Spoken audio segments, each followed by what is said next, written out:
increase your power and speed in your training by adding in these 3 different movements. We're gonna be working on the posterior chain, i.e. your backside. Let's get started. The first exercise is gonna include a pair of dumbbells. We are gonna be going over the dumbbell deadlift. Then we'll be going over 2 other movements that will help you get stronger on your backside. Backside is spinal erectors, glutes, and your hamstrings.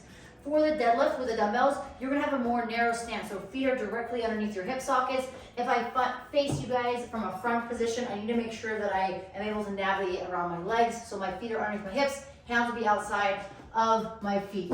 From here, I'm gonna grab the back side of the dumbbell. I'm going to have to bend significantly more in my hips and knees. There might be some slight flexion, i.e. rounding to my back to get set, but I'll grab the back side of my dumbbells. Then from here, I'm gonna press away from the floor, extending my legs and hips, completely locking out. On the return, I'm hinging at my hips, but I'm also bending the knees simultaneously. So as I go back down, the dumbbell head touches the ground, maintaining a flat spine, bracing that midline and that core. Then I'll press away. So when I perform dumbbell deadlifts and when I coach dumbbell deadlifts, only one dumbbell head will touch. I will again return back to the floor, standing nice and tall. So the deadlift is going to work your core, your midline, because you're bracing, you're pushing out your abdominals. Your spinal erectors are also bracing because they're trying to avoid any flexion or extension of the spine. And then you're pressing through that midfoot, engaging your quads, hamstrings, and glutes. So this is a great exercise to build power and speed. Now, say you only have one dumbbell. There's a modification. You'd be doing a sumo deadlift with that one dumbbell. In the sumo stance, think of a sumo stance nice and wide, so we're gonna go wider than our traditional stance. Since the object, the lifting component, is now inside our legs, we have the option to change our stance here. So this wider position, think outside the shoulders slightly, or a little wider depending on the length of your levers. You're gonna turn the toes out. Since I don't have to navigate around a bar, you don't have to worry so much about the knees, but I will say a note, you wanna avoid some knees coming in like this. So think external rotation, twisting the floor away, or if your feet were on plates, you're gonna rotate those feet and those plates out from the body. So in this position, I'm gonna have the dumbbell right in the center of my body. I'll push my butt back. I wanna have that sumo stance position where I'm pushing the knees out over my toes. I'm gonna have my hips a little bit lower as that object is now in front of me versus on the outside of my body. I'm gonna press to a midfoot, same thing, extend my hips and legs, going to the top of that position, squeezing my butt, extending my hip completely. Then I'll return back to the floor. So this is a sumo deadlift with a dumbbell. Now, there is also an option to do a single leg or single dumbbell deadlift where the dumbbell's on the outside like so. Think of it like a suitcase dumbbell deadlift where I'm hinging from the hip. I'm now having to stabilize and work a little bit harder in the core and my upper body to make sure I'm not pulled off to the side.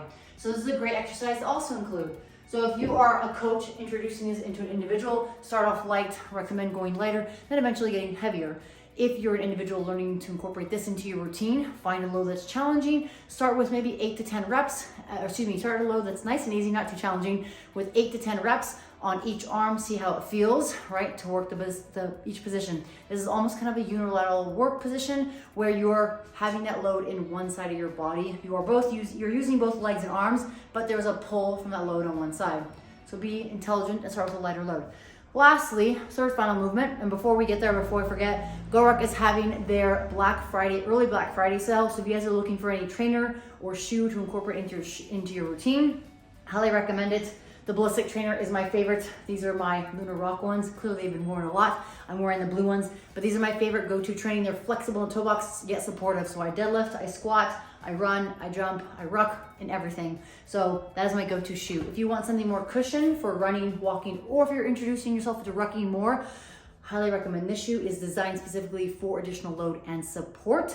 It will give you enough support and flexion in the toe, but not a lot of cushion and support, so you're not feeling like you're sinking into the shoe when you ruck because you have that added load on your body. All right, third and final movement here, similar to the first one that we just did and talked about, sumo deadlift, but now we're doing this with a kettlebell. You will notice that my position at the bottom is going to be a little bit different because the load or the touch point here, the handle, is lower. So my front position, feet are outside my shoulders. I'm gonna grab the kettlebell. I personally like to have my fingers here, the first finger of each hand, right, touching each other, right, as a reference point.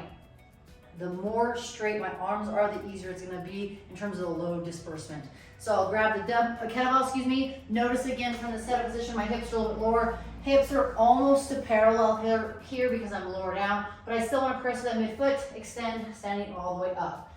I also want to keep more of an upright torso. Notice in the deadlift originally, single dumbbell or even both dumbbells, I'm hinging a little bit more, torso comes down. In that sumo position, I'm gonna have a little more of an upright torso. I'm still using a lot of my posterior chain muscles, glute, hamstrings, spinal erectors, but in that sumo stance where the chest is a little more upright, I am going to use a little bit more of my quads. If you guys found this beneficial, please leave a comment below and share with others. Also, let me know what you'd like to see more of. And again, check out the Gaux shoes or any of the links below. That Gaux sale is going on until the end of November for the Black Friday specials. Appreciate the support. See you guys soon.